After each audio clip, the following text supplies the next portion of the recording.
বন্ধুরা, সম্প্রতি ঘটে যাওয়া একটা দুঃখজনক ঘটনার আমি কিছু বিশ্লেষণ করব।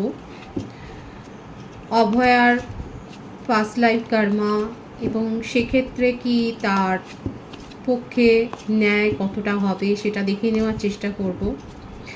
তার সাথে বলবো যে প্রাচীন কাল থেকেই দেখা যাচ্ছে কিছু মানুষের বলিদান হয়েছে, কিছু ঘটনা এমন ঘটেছে যা জনসাধারণকে ভেতর থেকে কাঁপিয়ে দিয়েছে, তাদেরকে ভেতর থেকে ভীত সন্ত্রস্ত করেছে।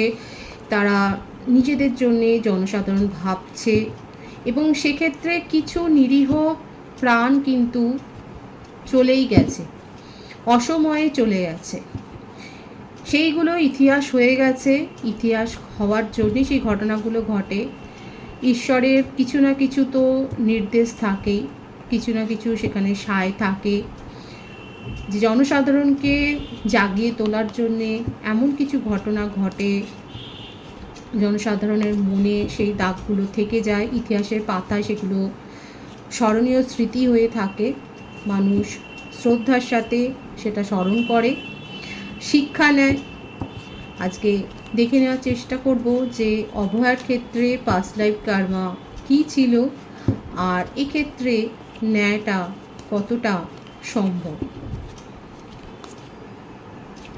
ডিভাইন গাইড করবেন অভয়ার জীবনীতে তার পাস্ট লাইফ এবং তার প্রতি ন্যায় কতটা সম্ভব।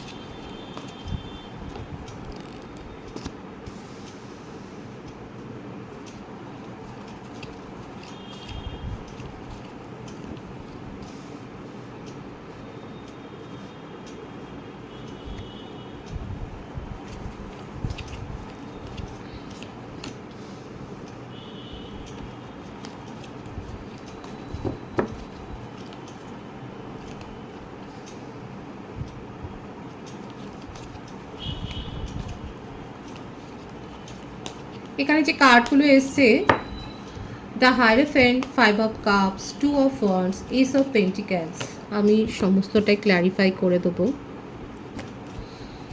আপনারা যারা রিডিংটা শুনবেন তারা সহানুভূতি দিয়ে ভাববেন ঘটনাটা, এবং আপনারা ভাবছেন সেটা দেখাই যাচ্ছে, তার প্রতিফলন প্রতিদিনই দেখা যাচ্ছে।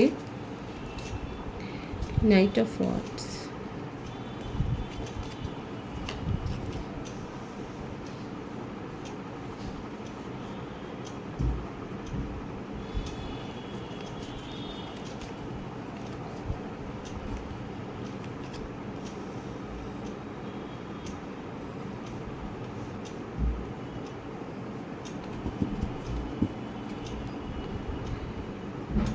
দেখুন যেটা দেখা যাচ্ছে অভয়ার ক্ষেত্রে, সে যে খুবই গুণী ব্যক্তিত্ব ছিলেন সেটা দেখাই যাচ্ছে। শুধুমাত্র মেধার দিকে নয়, তার ক্রিয়েটিভ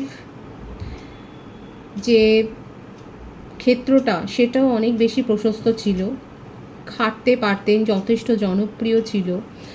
কোনো বিষয় তিনি ছেলেখেলাভাবে নিতেন না, এবং এখানে সাম্প্রতিক কোনো ঘটনা তাকে ভিতর থেকে যথেষ্ট প্রভাবিত করেছিল, যেটা নিয়ে উনি অনেক ভাবছিলেন, যেটা নিয়ে উনি অ্যাকশান নিয়েছিলেন, ঊর্ধ্বতন কর্তৃপক্ষের কাছে গিয়ে অ্যাকশান নিয়েছিলেন সেটাও দেখা যাচ্ছে। কিন্তু সেখানে যথাযথ তিনি ফলাফল পাননি বলে যথেষ্ট ডিপ্রেসড ছিলেন, এবং উনি একটা সিদ্ধান্ত নিয়েছিলেন চরম কিছু করার। সেটাই এখানে প্রতিফলিত হচ্ছে যে তিনি দীর্ঘদিন একটা প্ল্যান করেছেন এবং তারপরে কিন্তু সিদ্ধান্তটা নিয়েছিলেন যে যখন উনি বারংবার প্রয়াস করার পরও সেখানে দেখা যাচ্ছে কোনো ফলাফল পাননি, উনি যথেষ্ট হতাশ হয়ে গিয়েছিলেন, অপেক্ষা করেছেন দীর্ঘদিন ধরে, কিন্তু তারপরে উনি সিদ্ধান্ত নিয়েছিলেন যে একটা চরম কিছু করার। এখানে জাজমেন্ট দেখুন উনি পাবেন। ওনার পার্সোনাল লাইফের ক্ষেত্রেও দেখা যাচ্ছে ওনার কিছু কার্মার রিলিজ হওয়ার বাকি ছিল, যেটা হয়েছে। যেটা হয়েছে এবং এখানে যেটা দেখা যাচ্ছে জাজমেন্টের ব্যাপারটা কিন্তু এখানে এসছে এবং পরিষ্কারভাবে এসছে। সময় লাগলেও অনেক বাধা প্রতিকূলতা পেরিয়ে কিন্তু জাজমেন্ট এখানে আসবে। এখানে যেটা দেখা যাচ্ছে যে জাজমেন্ট এখানে হবে এবং ওনার সাথে সাথে আরও অনেকে জাজমেন্ট পাবেন, সেই ভাইবসটাই কিন্তু অনেক বেশি এসছে। সময়টা লাগবে, এখানে পেশেন্স রাখতে হবে, কিন্তু ঈশ্বর যে দেখাচ্ছে সেটা হচ্ছে যে জাজমেন্ট কিন্তু আসবে।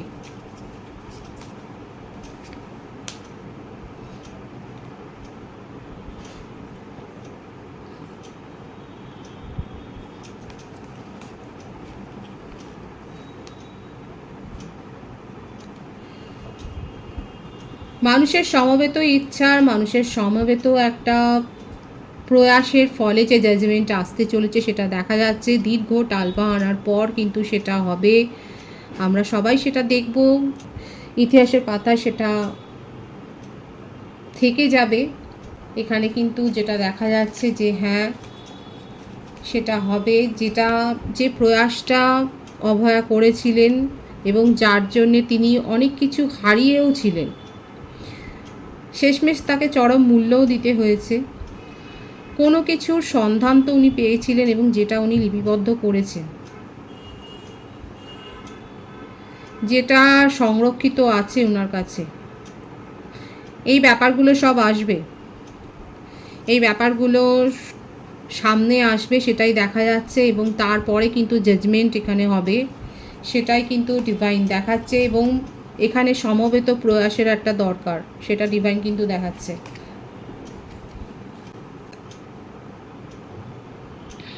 উনি কিন্তু ভালো নেই, উনি যথেষ্ট নিরাশ হয়েছেন, হতাশা তার আগেও ছিল এবং এখনও যেটা দেখা যাচ্ছে যে একটা নিরাশার ভাব, যে প্রয়াসটা উনি করেছিলেন সেটাতে বিলম্ব হচ্ছে। বিউটিফুল এনার্জি, এবং এখানে সেটাই আবারও প্রমাণ হলো যে হ্যাঁ যেটা উনি চেয়েছেন সেটাই হবে, জাজমেন্ট হবে। এবং এখানে একটা সারা বিশ্বব্যাপী একটা আলোড়নের পর যে জাজমেন্ট আসবে সেটাই দেখা যাচ্ছে। টালবাহানা অনেক হবে, কিন্তু একদমই তাই।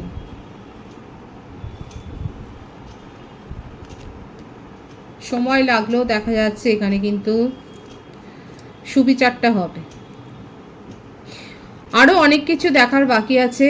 এখানে দেখা যাচ্ছে একটা কবরের একটা ব্যাপার, যে কবর খুঁড়ে অনেক সত্য বাইরে আসবে, যেটা বাইরে আসার সময় তো অনেক সমস্যা তৈরি হবে, কিন্তু ডিভাইন আস্থা রাখতে বলছে। এবং তারপরে কিন্তু